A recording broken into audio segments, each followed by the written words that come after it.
My name is Lara KUDAYISI. I help people heal from emotional pain, trauma, childhood dysfunctions for a happily ever after. My story in a nutshell is that I healed from having a child at 19, 14 heartbreaks, 15 abortions, and a divorce. I have created a program titled How They Heal. Hi, welcome to How They Healed.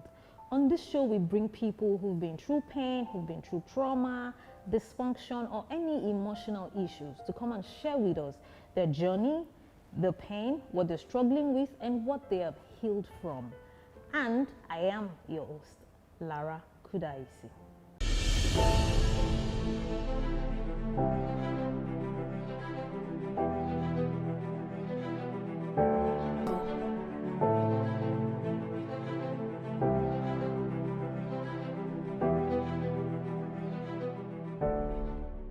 Welcome back to How They Healed. Today we're talking about something that is common in the society, but we don't like to talk about it. We're talking about anxiety, we're talking about depression, we're talking about pressure, we're talking about emotional pressure, combustion. And the person I have with me today is usually on this side of the chair. So I'm excited that she's on that side of the chair today because she's a presenter, she's a lot of things. But guys, welcome with me, Olive Emodi. Thank you. Welcome, Olive. I'm so excited to have you. Thank you for having me. Are you going to be scoring me from that side? No, you're doing amazing. It's just a little weird to be on this side. I can imagine. It's great to watch. Yeah. You're doing really well, and like you look it. very good. Oh, did you hear that? Thank you so much. So firstly, let's talk about Olive. Who is Olive, if anybody would ask you? I'm many things. Okay. I don't believe that you are not allowed to be as many things as you want to be. So I'm just going to list some of the things that I do. I'm a lawyer. Okay. I was trained as a lawyer, Okay. called to the bar as well.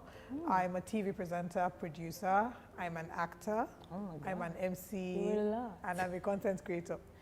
In other news, I'm Bobo Nishe. Yoruba people call it Bobo Nishe. That's someone that does a lot of things. I think that a lot of us in the entertainment industry have found ourselves doing that. And thankfully, I enjoy every one of them. And you excel at it, I must say. Gracias. Thank you. But I've brought you today to talk about something that you usually don't talk about, amongst everybody. It's your journey of anxiety, depression, and all of the other things. So I watched you share your story on YouTube or Instagram, and I was so touched because not a lot of people will be that brave to come out and put out their story.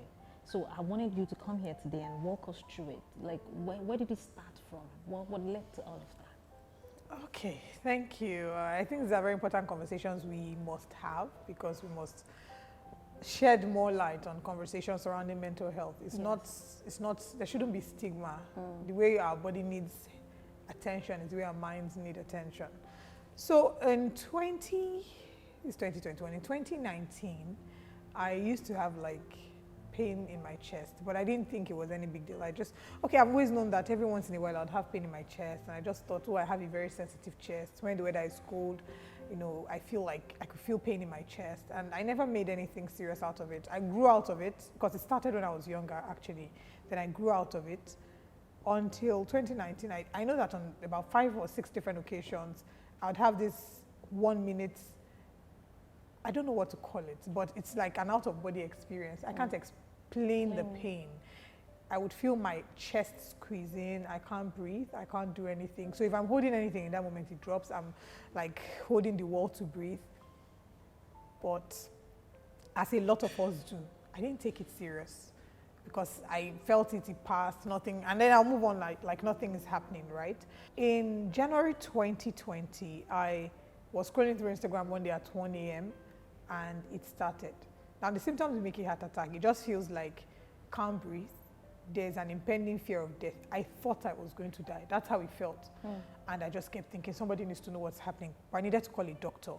Now, those who know me know I don't really like chatting as much. If you chat with me for a minute or two, I'll call you because I'm like, let's just get it over with quickly.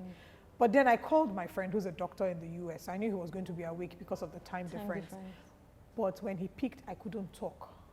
So I cut the call and I typed a message saying, see what is happening. And he said, okay, take deep breaths. I was in so much pain lasted for about a minute or two, if I remember correctly, and then it stopped. But then after I stopped, I felt so much fear, like, what just happened? So I called him and he said, Madam, how long has this been happening? I said, well, it's happened a few times in 2019. He said, I never reported it. So he said, you need to go to the hospital tomorrow. First thing in the morning, you need to go to the hospital. The next day was a Sunday, so I'm like, no, I should chill. So I went to the hospital on a Monday. I did the first ECG, nothing. They said, okay, no problem. I said, you can't tell me there's no problem. And then it started happening regularly. It started from, from like once in forever to like once in a week to like twice in a week. It started happening regularly. So I kept going to hospitals. I did ECG, I did the eco stress test, I did x-rays. In fact, there was a night at 10 p.m. It started, they had to rush me to the hospital. They were going to put me in an ambulance and I said, no, I'm not entering an ambulance because that was also going to make me feel like I'm about to die. So I said, no, get me a car. So they got me a car from the office that drove me to the hospital. Several tests and everything kept coming out clear. I'm like, what is happening? It was upon my last visit, my last ECG, my last visit to a hospital, right, a cardiology hospital. And they said, what have you been seeing so far? I shared my former results and they said, okay, we're going to run the test again. They did the test, ECG, eco stress test, everything came out clear. And they're like, look, your tests look clear. The only alternative we have, or the only other possible explanation for what is happening to you is a panic attack. And I said, what is panic attack? Which kind of sickness is that? You know how you assume that a lot of these things, they're not African sicknesses. You just believe that, oh no, because we don't have a lot of people in Nigeria speaking about it. You think it's Western. And I'd never seen anyone who said they were having panic attacks in Nigeria. And then the doctor said, you might need to see a therapist. Therapist what? Of course, we know how we start to feel when we hear things like that. But then I went back home and I did research. I researched on the symptoms of a panic attack and I was really experiencing everything. Then I started to notice what were the triggers. And then I realized that sometimes I didn't have a trigger. I could just be talking to you and it to start. I could be eating and it to start. So what do you feel when it starts? When it starts, it feels like someone is putting a knife in your chest, like they're stabbing you and then they're twisting it to the back. It also feels like, you know when you're choking, when you've eaten, maybe you're swallowing food, and maybe you haven't swallowed in a long time. So you've taken a muscle that's too big for your throat. So as the thing is forcing its way down, you feel like you're running out of breath. So like something, there's a tightening in your chest. That's just the best way I can explain it. Tightening in your chest, sharp pain, that feels like they're twisting a knife to your back. That's really the only way I can explain it. And in that moment, I can't breathe. I have to be taking like little breaths. Like, I can't breathe through my nose. I have to take little breaths through my mouth. But then along the line, I started also to notice that sadness was also a trigger for me. So if something had happened in the day, something had made me sad, or I'm subconsciously worried about something, I would have a panic attack. I remember an incident where an auntie of mine died. They had told me, I was at work, so I couldn't process the information. Then my boss calls me in for a meeting. I'm talking to my boss, and out of nowhere, I start to cry. And she's looking at me like, what's going on? I'm like, I'm so sorry, ma. I was so embarrassed. Like, I'm so sorry, ma. I lost someone earlier in the day. I've not been able to process the emotion. I'm really sorry. And then I got back to my room. That night, I had a panic attack. So when you have it, like, how long does it last for? Do you think can it be progressive? Like, because you said it mimics a heart attack. Yes. And you know heart attack, if it keeps happening, somebody could die. So yes. Are they similar in that? Well, for me, what happened to me was I could have initially started with maybe one a day, maybe once a week, maybe twice a week. At some point, it then became, when I started going to the hospitals a lot, was when I was having like 3 or 4 a day, sometimes 6 in one night. So I would not really sleep.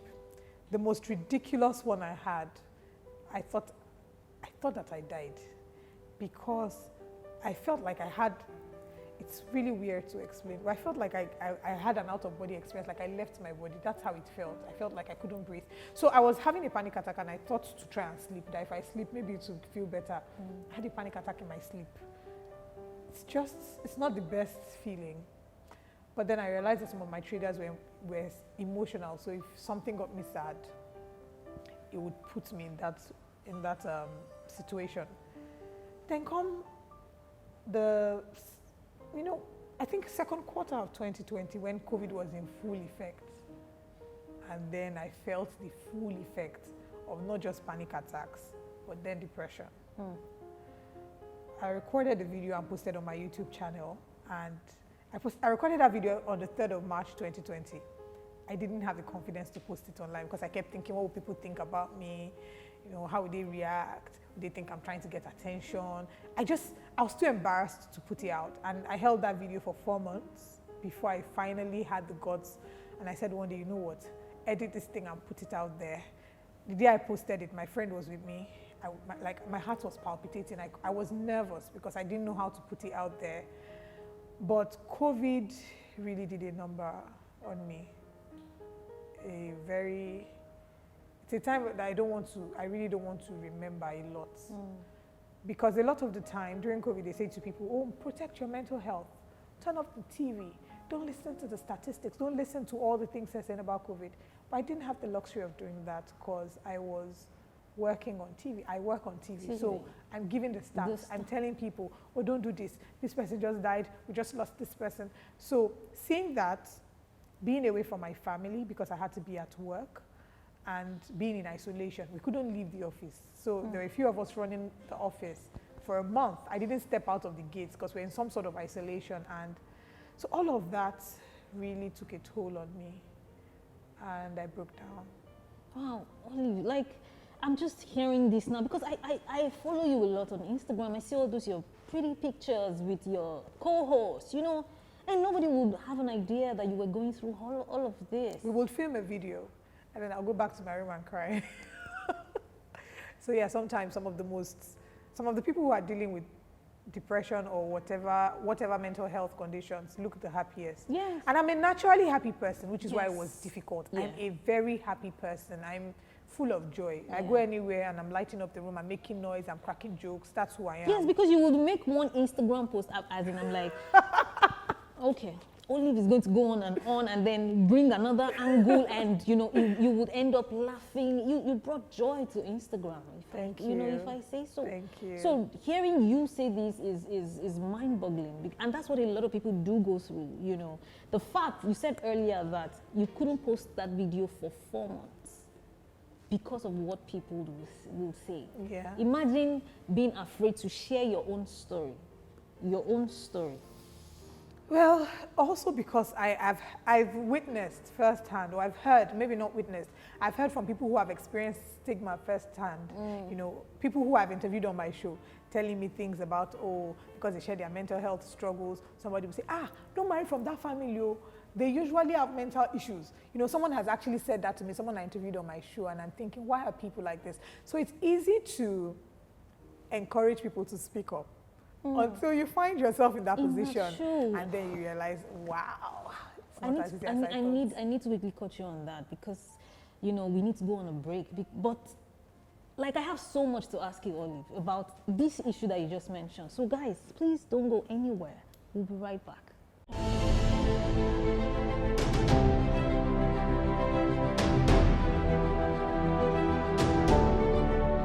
Welcome back to How They Healed. Before we went on break, you know, I was talking with Olive and Emodi, and we were talking about panic attacks, depression, and the likes of it. So, Olive, you were saying that somebody did say, the person actually shared her mental health struggle, and then... Yeah, that was part of the story. She was sharing with me about how she felt that it reduced her dating options because people would say, oh, you know, she'd hear stuff. People tell her, don't say it outside, though. So people that want to marry you will not say that you are having mental issues. And she had actually heard someone say that. So what would you like to tell anybody like that who thinks that way? It's ignorance. It's ignorance. It's just like saying, don't marry that lady because she's sick with malaria, or don't marry that person because they have typhoid. Your body gets sick, your mind gets sick. Yes. But we also focus on our bodies. Which is the container, and forget that our minds, you know, you need your mind to be in place. The way that your body needs to get treatment if you're feeling down, it's the way that your mind needs to get help. But we need to encourage a lot of people to go for therapy, to speak up about their struggles. I went for therapy for the first time last year. I needed to at some point, and it was great. And I think it's something that we should incorporate into our schedules, or our yearly checks. When you're doing the whole full check at the end of the year, you should have therapy as well. Yes.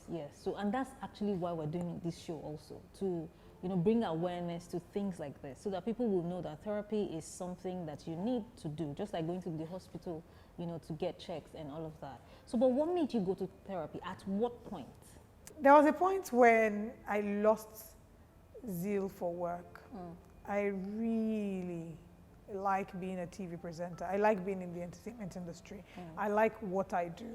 But then I started losing interest in work. Work became monotonous. It was a struggle to wake up. It was a struggle to do my makeup, to go on TV was a struggle. I'd keep a very plastic smile. I'll try to act up, and the moment they go on commercial break, I'm like, can't wait for this show to end. I was sleeping a lot. It was weird because I would be on a commercial break and I would be sleeping. And they would have to shout in my talk back, Olive, wake up, we're going back live now. And this is not me. So all the things that I used to enjoy before, I stopped enjoying them. Things I never used to do, I started to do them, like sleeping a lot. And then someone would say to me, why are you sleeping? Did you not sleep at night? But my mind was tired and it was telling on my body. I also noticed that I started doing a lot of emotional eating. So to distract myself, I started picking up habits. Because I kept looking for something to make me happy. So I'd get like a tin of hot chocolate, a tin of milk. And I'm talking of like 500 mg, just big, medium, like not the small ones. And I would sit down and be eating it raw. I put on a lot of weight in that period because I ate a lot of rubbish. I'd mix it. I'd finish a tin in 2 days, a huge tin of milk and hot chocolate. I was eating a lot. I was crying a lot, crying unprovoked. I don't know why I'm crying, but I'm crying. I'm sad.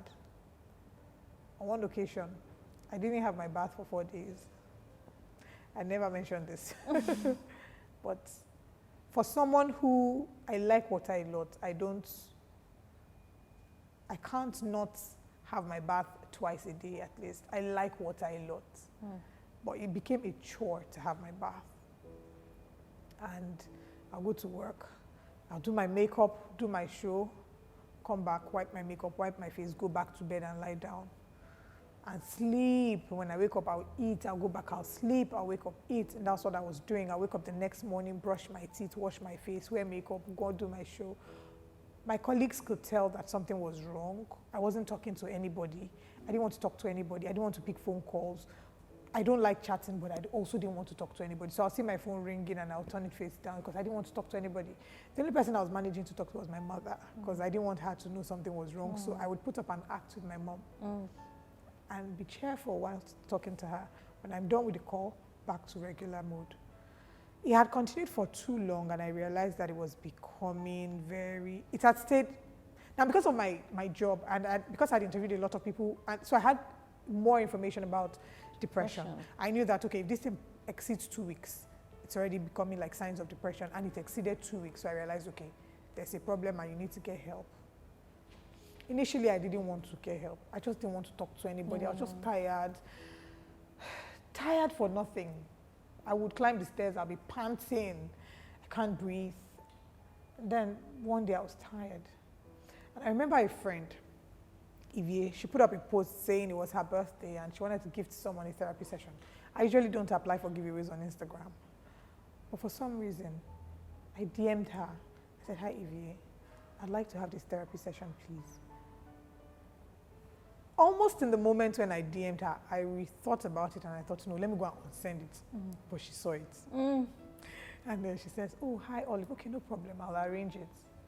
And then she arranged a therapy session.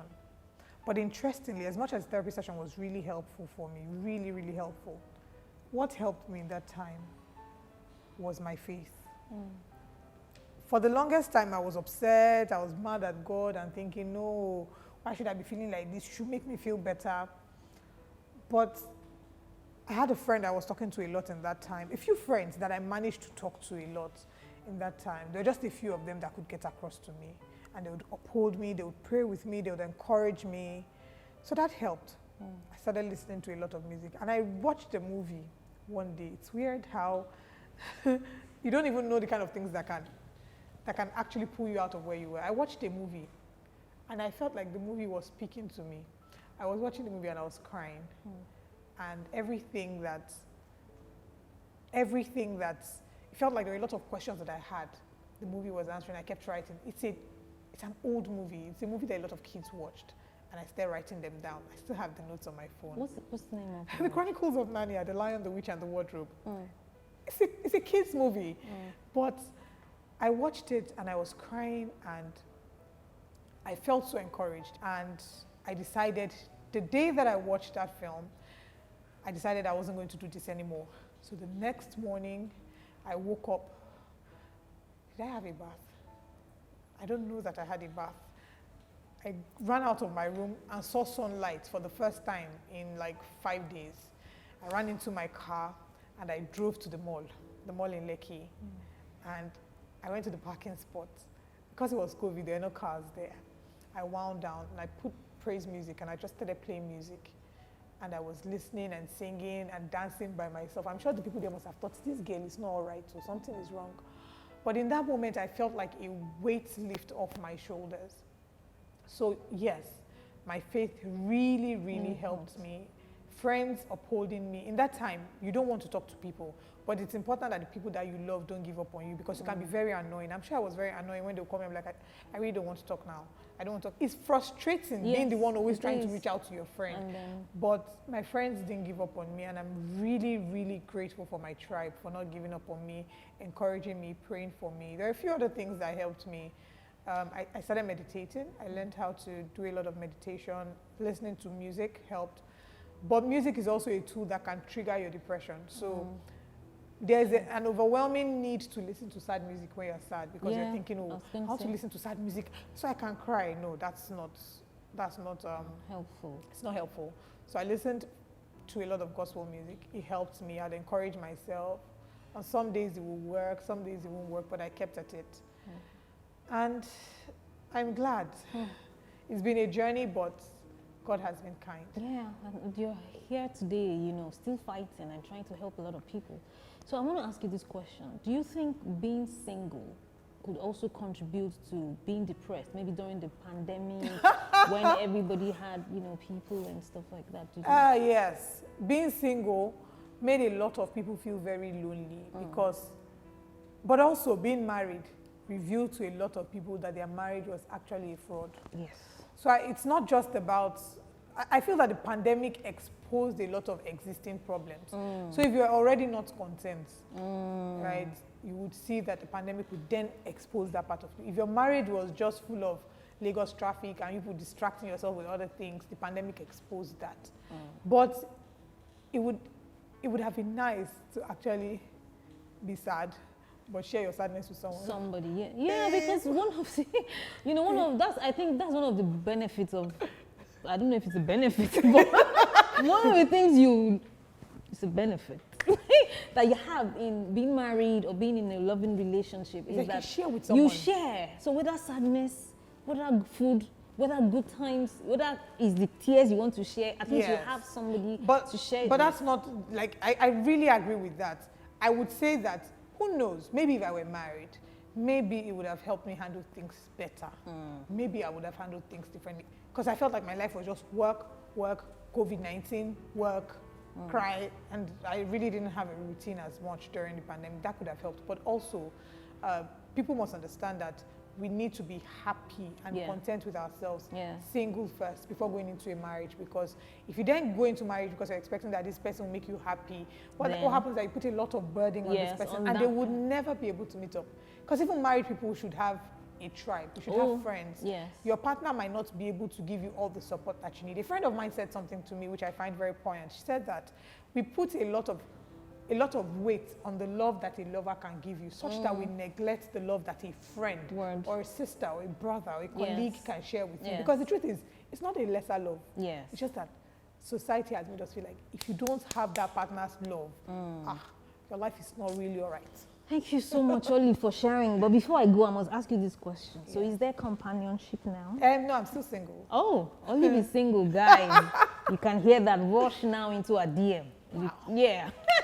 So be expecting flurries of DM messages. Okay. So, but thank you so much. Thank Thank you. you I'm for so having me. excited that you're here now. You're better mentally. Oh, yes. You know, and you're now here also helping people, because sharing your story really helped, you know, a lot of people. And that's how I saw it. And I said, no, I must bring Olive to this show to help as many people as possible. So thank you for doing that. Thank you So very guys, if you're going through what Olive has shared, depression, anxiety, panic attacks, look at her.